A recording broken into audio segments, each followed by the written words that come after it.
दिशा Salian का जहां तक केस का सवाल है, देखिए उस लड़की के केस को अगर रीओपन किया जो हो रहा है, और इसके लिए मैं बहुत धन्यवाद देती हूं अपनी इन्वेस्टिगेटिंग एजेंसी को।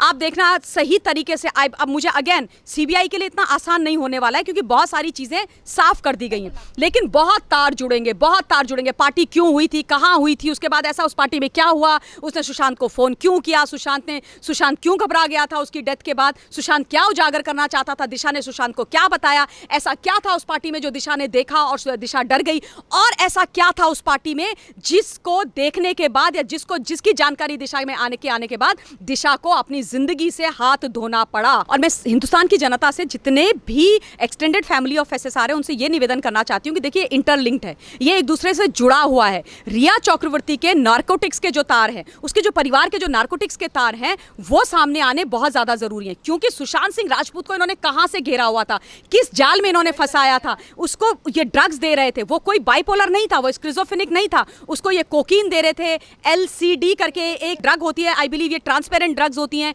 इनकी कोई स्मेल नहीं होती है, उनको अगर आप पानी वगैरह में डाल के दो तो जिस व्यक्ति को आप दे रहे हो उसको पता भी नहीं चलता है। तो ये सारी चीजें वो सुशांत को दे रहे थे। उन्होंने सुशांत के साथ क्या किया ये तभी सामने आएगा, तभी स्टैब्लिश होएगा जब रिया चक्रवर्ती का जो नारकोटिक्स वाला जो चेहरा है वो सामने आ रहा है। देखिए रिया चक्रवर्ती अपनी जो उसकी आय से ज्यादा की संपत्ति है उसको अभी तक एक्सप्लेन ईडी के सामने नहीं कर पाई है।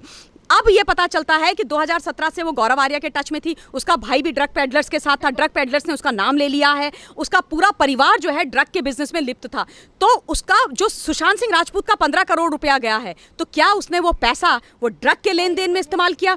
क्या वो सुशांत सिंह राजपूत का पैसा चुपचाप उसके नॉलेज के बिना ड्रग्स के धंधे में इस्तेमाल कर रही थी? क्या सुशांत को ये जून में जब उसकी मृत्यु हुई तब उसको ये पता चल गया था 8 जून या 9 जून को? और क्या वो ड्रग वाले जो लोग थे उन्होंने रिया के साथ मिल करके इस हत्या को अंजाम दिया है? तो ये चीजें इंटरकनेक्टेड हैं। देखिए मैं ये निवेदन करना चाहती हूं कि हत्या या उसकी मौत कैसे हुई है तभी पता चलेगी जब रिया चक्रवर्ती का जो गंदा चेहरा है, जो घिनौना चेहरा है, वो सामने आएगा। देखा नहीं आपने कितनी सती सावित्री बन के सामने आती है, कैसे बोल रही थी कि मैं तो ना ड्रग्स लेती हूं, ना मैंने कभी ड्रग्स से कोई लेना देना नहीं है, मैं रोती थी। सुशांत ड्रग लेता था, जो लड़का आज इस दुनिया में नहीं रह गया, ये बेशरम लड़की अब फिर से उसको बदनाम करने की कोशिश कर रही है। तुमने उसको डिप्रेस्ड बोल दिया, तुमने उसको स्किज़ोफ्रेनिक बोल दिया, तुमने उसको बोल दिया कि तुम वो बाइपोलर था, उसके बाद क्लोस्ट्रोफोबिक बोल करके जो लड़का लाइसेंस सिविल में सीपीएल करके लाइसेंस लेकर के पायलट बनने के सपने देख रहा था, उसको क्लोस्ट्रोफोबिया था। शर्म नहीं आती है इसको? बोलती है मोडाफिनिल लेता था वो, शेम ऑन दिस गर्ल। और उसके बाद तुमने उसको ड्रगी भी बना दिया, तुमने बोला कि वो जो है ड्रग्स लेता था। मैम जो अब दिशा सालियन का केस भी रीओपन हो रहा है और उसमें भी तमाम तरीके की बातें सामने कही जा रही हैं, क्योंकि हमें भी शुरुआत से यही लग रहा है कि दिशा सालियन और सुशांत सिंह राजपूत की जो मिस्ट्री है वो आपस में मैच है। देखिए सबसे पहले मैं हिंदुस्तान की इन्वेस्टिगेटिंग एजेंसी ईडी, सीबीआई और एनसीबी को, इन तीनों को बहुत बहुत धन्यवाद देती हूँ। देखिए जब से ये तीनों हरकत में आए हैं और जब इनके अधिकार क्षेत्र में ये केस गया है, कितने त्वरित गति से, कितनी जल्दी चीजें बाहर निकल करके आ रही हैं।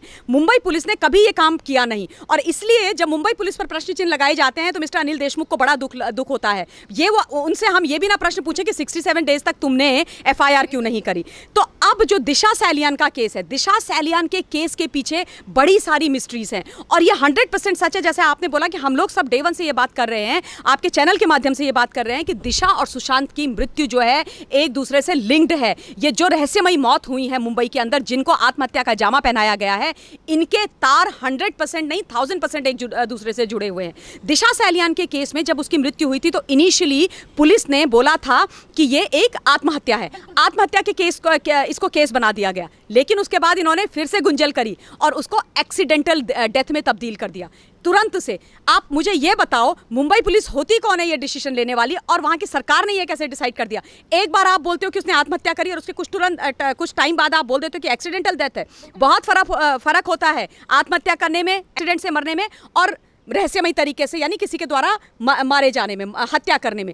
तो ये चीज़ें जो है ना इन्होंने छुपाई हैं। और अगर इन्होंने एक आत्महत्या को ये एक्सीडेंटल कह रहे हैं, जो ना तो एक्सीडेंटल है ना आत्महत्या, जो कि हत्या है, तो इसका मतलब एक बहुत बड़ी कुछ कहानी छुपा रहे हैं। लोगों की तरफ से सवाल ये भी उठ रहा है कि जिस तरीके से दिशा सालियन जिस लड़के से शादी करने वाली थी, आखिरकार उसने आगे स्टेटमेंट क्यों नहीं दी, उसने क्यों नहीं इंसाफ की लड़ाई लड़ी, क्योंकि उसकी गर्लफ्रेंड के साथ भी ऐसा ही हुआ था। और यहाँ पे रिया चक्रवर्ती भी इसी तरीके का व्यवहार कर रही है। तो कह रहे हैं कि इन दोनों से अगर अच्छी तरह से पूछताछ की जाए तो काफी सारी चीजें सामने आ सकती हैं। बिल्कुल, आई कंप्लीटली अग्री। इनफैक्ट मेरे दिमाग में भी ये सवाल आ रहा था कि लड़की जो परफेक्टली फाइन थी, जो बड़ी खुश थी, जो अपने बॉयफ्रेंड के साथ पार्टी करने जाती है, उसके बाद उसकी मनस्थिति इतनी खराब हो जाती है कि वो 14th फ्लोर से कूद करके मर जाती है। कूदती भी ऐसे कि वो उछल करके इतनी दूर चली जाती है कि अपनी सोसाइटी से बाहर चली जाती है। ये क्या मजाक बना के रखा हुआ है? तो डेफिनेटली उस लड़के से प्रश्न होना चाहिए।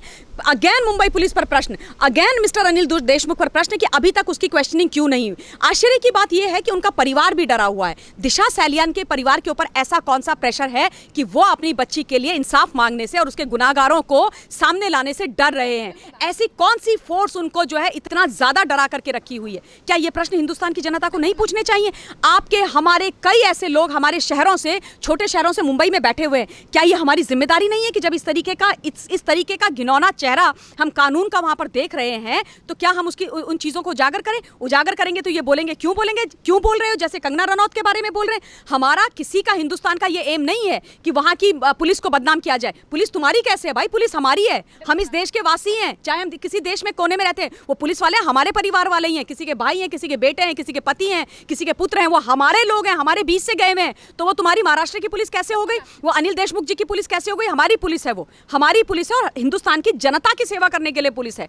अनिल देशमुख जी ये भूल गए कि वो भी अगर आज गृह मंत्री हैं और उनको इतना मैंडेट देकर के वहां पर बिठाया, खैर उनको तो मैंडेट मिला ही नहीं था, वो तो गलती से वहां पर उन्होंने गुंजल करके वो सरकार चला रहे हैं, तो उनको भी जनता ने अपनी सेवा करने के लिए वहां पर बिठाया। दिशा सैलियन का जहां तक केस का सवाल है, देखिए उस लड़की के केस को अगर रीओपन किया जो हो रहा है, और इसके लिए मैं बहुत धन्यवाद देती हूं अपनी इन्वेस्टिगेटिंग एजेंसी को। आप देखना सही तरीके से, अब मुझे अगेन सीबीआई के लिए इतना आसान नहीं होने वाला है क्योंकि बहुत सारी चीजें साफ कर दी गई हैं, लेकिन बहुत तार जुड़ेंगे, बहुत तार जुड़ेंगे। पार्टी क्यों हुई थी, कहां हुई थी, उसके बाद ऐसा उस पार्टी में क्या हुआ, उसने सुशांत को फोन क्यों किया, सुशांत क्यों घबरा गया था उसकी डेथ के बाद, सुशांत क्या उजागर करना चाहता था, दिशा ने सुशांत को क्या बताया, ऐसा क्या था उस पार्टी में जो दिशा ने देखा और दिशा डर गई, और ऐसा क्या था उस पार्टी में जिसको देखने के बाद या जिसकी जानकारी दिशा में आने के बाद दिशा को अपनी जिंदगी से हाथ धोना पड़ा। मैम एक और सवाल, जिस तरीके से ट्विटर पे ट्रेंड चल रहा है कि काफी सारे लोगों का ये कहना है कि जैसे नारकोटिक्स की टीम और ड्रग का मामला सामने आया तो लोगों का ये कहना है कि ड्रग्स पे ना जाकर, मतलब ड्रग्स में आप बाद में चले जाइए,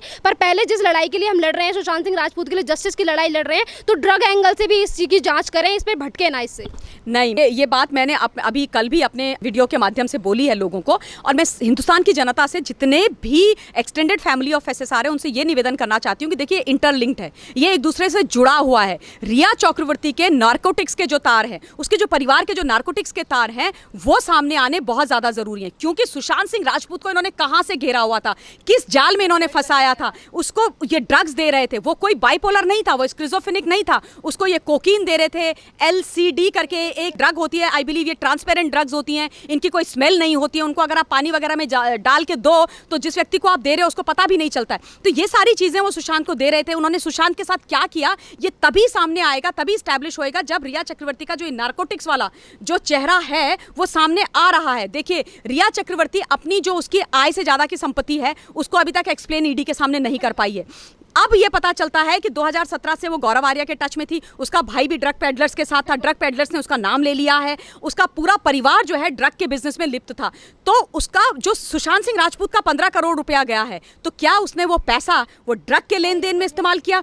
क्या वो सुशांत सिंह राजपूत का पैसा चुपचाप उसके नॉलेज के बिना ड्रग्स के धंधे में इस्तेमाल कर रही थी? क्या सुशांत को ये जून में जब उसकी मृत्यु हुई तब उसको ये पता चल गया था 8 जून या 9 जून को? और क्या वो ड्रग वाले जो लोग थे उन्होंने रिया के साथ मिल करके इस हत्या को अंजाम दिया है?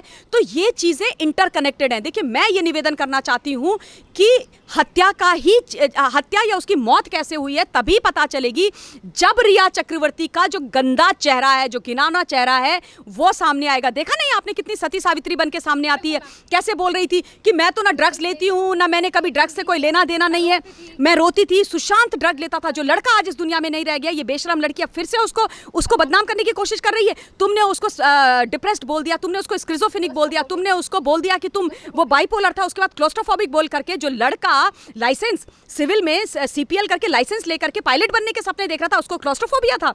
शर्म नहीं आती है इसको? बोलती है मोडाफिनिल लेता था वो, शेम ऑन दिस गर्ल। और उसके बाद तुमने उसको ड्रगी भी बना दिया, तुमने बोला कि वो जो है ड्रग्स लेता था। मैम एक लास्ट क्वेश्चन कि अभी तक जो बॉलीवुड में से जो बैठे हुए लोग हैं, चाहे वो अभिनेत्री हो या फिर अभिनेता हो, जिन्होंने अभी तक सुशांत सिंह राजपूत के लिए सीबीआई की मांग नहीं की, सुशांत सिंह राजपूत का स्टैंड नहीं लिया, और आज वो आगे रिया चक्रवर्ती के लिए सहानुभूति दिखाते हैं और ये कहते हैं कि जो मीडिया ट्रायल हो रहा है या फिर जो लोग रिया चक्रवर्ती के बारे में बातें कर रहे हैं वो गलत हैं और हमें रिया चक्रवर्ती को इस हालत में देख के दुख होता है। देखो शरीन, ये है इन्हीं के उसमें बोलूंगी मैं कि फटा पोस्टर और निकला इनका गंदा चेहरा। ये जो है ना गंदा है पर इनका धंधा है। ये सारे के सारे ये लव, सेक्स, ड्रग्स, धोखा, रेव पार्टी, ये कोई छुपी हुई चीज़ें नहीं है बॉलीवुड की, ये ओपन सीक्रेट है इनका। इनकी गंदगी इन्होंने मचा करके रखी है। अब मैडम बालन आकर के कहानियां सुनाने बैठ जाएंगी तो शी थिंक्स कि हम इनकी ये नॉनसेंस लेंगे, ये नॉनसेंस लेंगे। बॉलीवुड में ये सारे लोग लिप्त हैं, ये सारे ड्रग्स लेते हैं, ये सारे ड्रग्स लेते हैं। इनके तो शॉट्स भी जब ये करने जाते हैं फिल्म के तो उसमें भी पहले ड्रग का शॉट लेते हैं और फिर अपना शॉट देते हैं, एक शॉट इधर एक शॉट उधर। तो ये जो लोग हैं ना इतने बड़े बड़े खतरनाक है, इनके पब्लिक डोमेन में पड़ी हुई हैं इनके ड्रग्स लेने के और इनकी रेव पार्टीज के जो सारे वीडियोस हैं। आप देखिए उनको, आज अगर इनका चेहरा सामने आ रहा है तो इनको बड़ी तकलीफ हो रही है। और सबसे दुख मुझे पता है क्या होता है कि ये सारी गंदगी जो हमें पता थी पर हम में से कभी किसी ने बोला नहीं, वो इस लड़के के बलिदान, सुशांत के बलिदान के बाद सामने आ रही है। और 2 लाइनें उसके लिए बोलना चाहती हूँ कि सुशांत तुम्हारा ये बलिदान याद रखेगा हिंदुस्तान। और मैं क्यों बोल रही हूँ ये बात